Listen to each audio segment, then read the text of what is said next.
والا؟ کون ہے میرے سندھ کے کاروتر کو بیچنے والا؟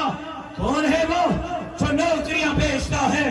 کون ہے وہ جو سندھ کی زمینیں باپ دادا کی جاگیر سمجھ کر بیچتا ہے؟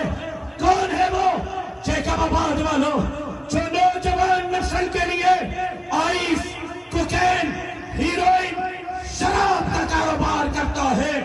آپ ان کا پیچھا کریں، یہ وہ ہیں جو 75 سال سندھ میں اقتدار میں رہے ہیں، جو 75 سال سے سندھ سے اقتدار کر رہے ہیں، اسمبلیوں میں بیٹھے ہوئے ہیں۔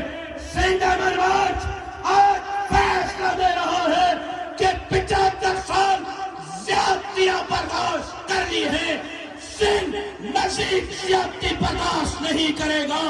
اب انشاءاللہ جیکب آباد فیصلہ دے رہا ہے کہ سندھ کے تقدیر کو جمعیت علماء اسلام تبدیل کرے گا انشاءاللہ۔ نعرہ تکبیر! جمعیت